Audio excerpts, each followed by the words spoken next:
What's up, y'all? What's up, y'all? Today we get into this astrology of the moon. Okay.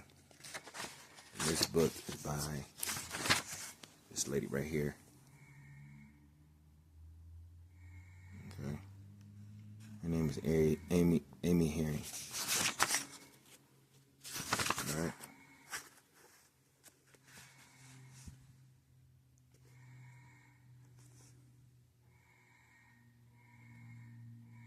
Okay, so let's get into this forward. It says, much astrological work today still reflects the last gasp of the most recent era of astrology. It is rigid, it is fatalistic, it is predictive, and descriptive.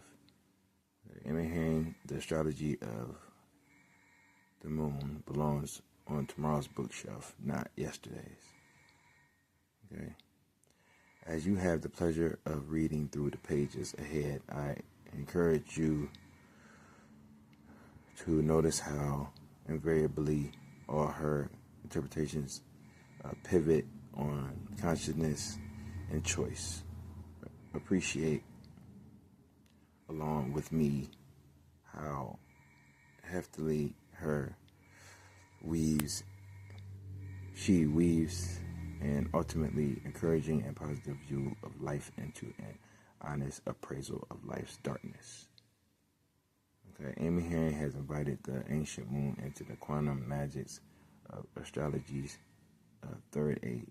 I celebrate her for that. I welcome her into the community of mature astrological voices, and I forward to the years ahead when we will see what she has to teach us about the sun, Mercury, Venus, and the rest of our ever-changing, ever-evolving heavenly hosts. Okay, so this is the kind of stuff we're going to be getting into. You don't want to miss this stuff. You know what I'm saying? We're just doing an intro today. But if you're interested in your sign and knowing a lot about your sign, this is really going to give you some good insight into how the moon works with your sign.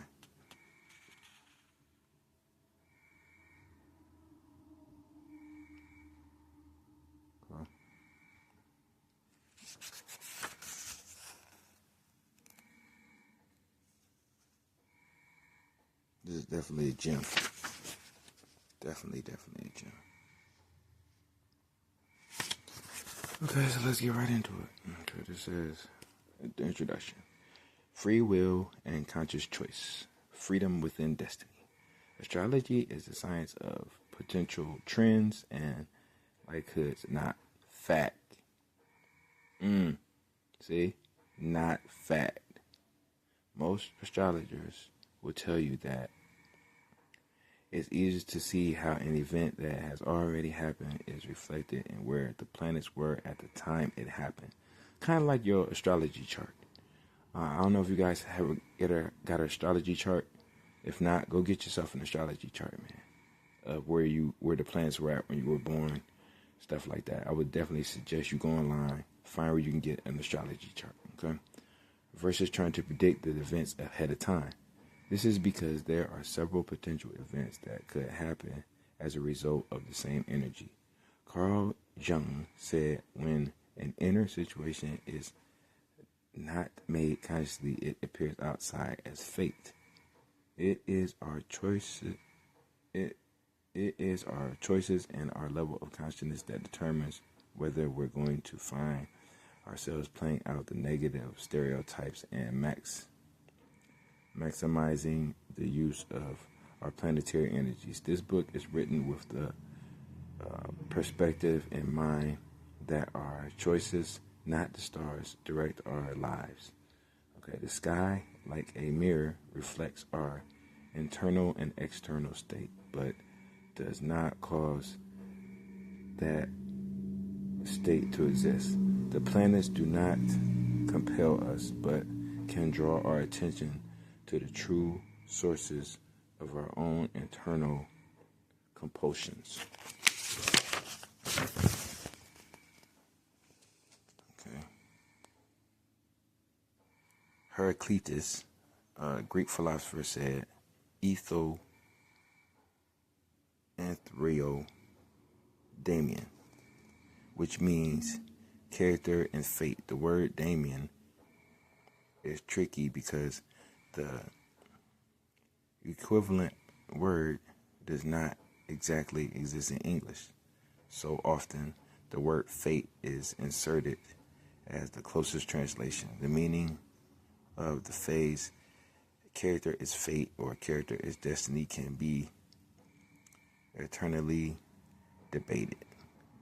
But one of the modern implications of such a phase is that it is our character, our nature, whether good or bad, that determines what happens to us, therefore emphasizing choices over a sense of deterministic fate. However, the ancients' definition of the daemon represents it as a sort of spiritual guardian, one that holds knowledge of the destiny and participates in guiding you towards it, which could also be called fate. Okay, the old argument of fate versus free will seem to be rather silly. When we look at it closely, how many of us believe that we are in charge of our own destiny, but then walk around on autopilot, laminating our bad luck or our mean boss? How many of us who claim to be firm believers in fate use that as an excuse to surrender our responsibilities to ourselves or ignore the patterns that creep up in our lives because we cannot or will not see how our choices continue to lead to the same outcomes? While it's fascinating to hear the debates on each side, I see no reason why fate and free will must be mutually exclusive.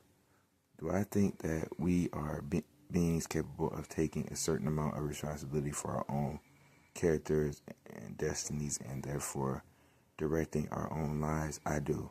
Do I think that fate is in play in our lives? Witnessed in the obvious principles of cause and effect, as well as divine order in the universe that guides us, whether we call it our higher selves, our daemons, or our God. I do. Okay. The chart as a evolutionary tool. Okay. Pop astrology tends to use description terms as bold, decisive, and bossy for Aries, or organized, practical, and nitpicky for Virgo. Raise your hand if you know a Virgo who's messy, or a Aries who's polite. Okay, astrology's best use is not characterizing or classifying, but directing the prescriptions. Our entire understanding of our chart opens up when we look at it from the perspective of what we already are, but what we are becoming. The chart is our prescription suggestions for how to live a more fulfilling life. Your natal chart is your most important tool, and that tool works better for you when you know how to use it correctly. This book will teach you how to use a powerful component of this tool, the moon. I will not simply give you a list of character traits for each moon sign, but a spectrum, a range of experiences and lessons that you'll move within depending on your choices. Therefore, think of your chart as a map and the moon as a compass, guiding you through rough and smooth seas, familiar and unfamiliar territories, as you gather your own experiences and craft your own knowledge of the tides. All right, this book includes signs and houses interpretations for both your natal moon position and the location of your progress moon as any given time in your life. To use these sections effectively, you'll need to know the locations of your natal and progress moon by casting your natal chart and then figuring out your progressive moon location. That's what I was telling you earlier. Go get a birth chart. I said your astrology chart. I meant your birth chart. When you were born, where you were born at. I mean, when you were born, where was all the planets at? That's your birth chart. Most astrology programs and a few websites can do this for you. See the appendix at the back of this book for suggestions. All right.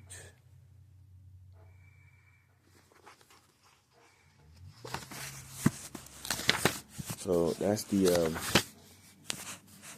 whatchamacallit for that. Okay, I understand that. And here's a couple of websites that you can go on to.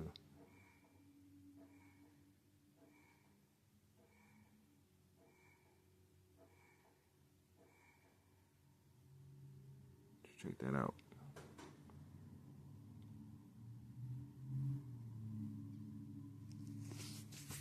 Okay. And let's just take a quick overview of the book. Through the book. Quick understanding. Okay, we're gonna get into that. Okay, we got the dark side of the moon. Get into that.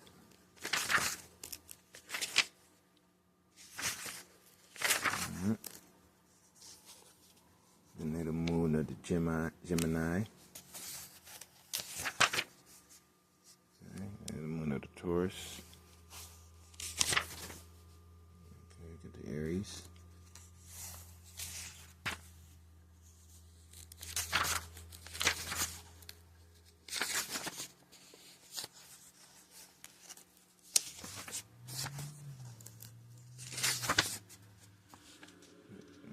Cancer. Okay. We got the Leo.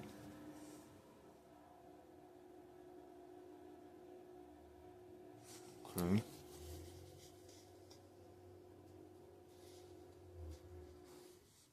Look at that.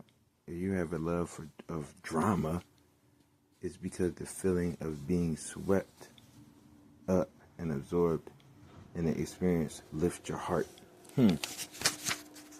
Interesting. Virgo. Okay, got the Libra. Work with me on these words. You know, I'm not the best reader. And you don't have to be the best reader. You just have to be a decent reader. Ain't nobody perfect. Okay, we're not gonna do all that. Got the Scorpio. We're not gonna try to be perfect here, okay?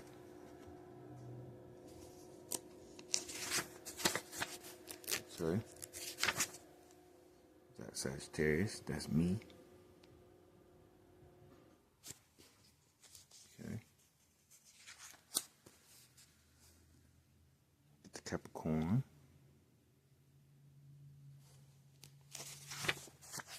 Okay. Get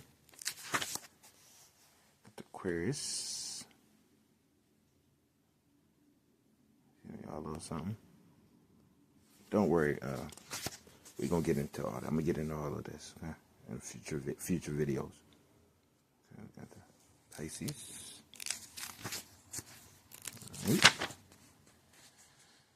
Okay, natal moon move through the houses. Okay.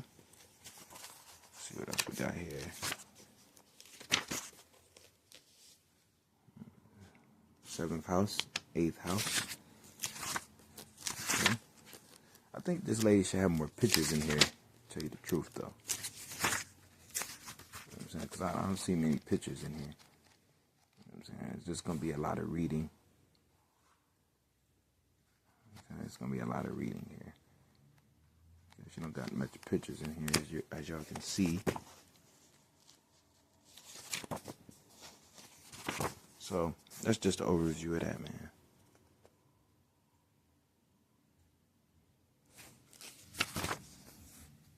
So this is what your natal chart's gonna look like. So once you get that, then you can figure out a lot of things. Go to one of those websites, figure that out. I know this is complicated, y'all, but you know, we'll definitely figure this out. The Taurus, Gemini.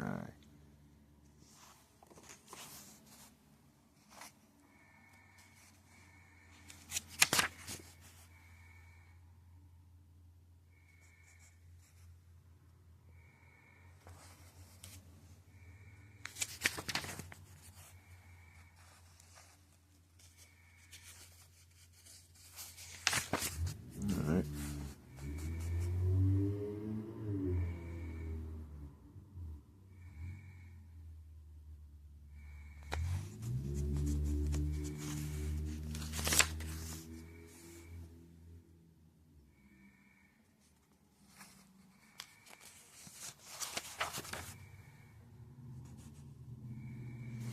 All right, y'all. So appreciate y'all tuning in. If y'all interested in this, then you might want to watch the next series on this one. We're gonna get into that. All right. Thank you. Have a great day. Appreciate the view.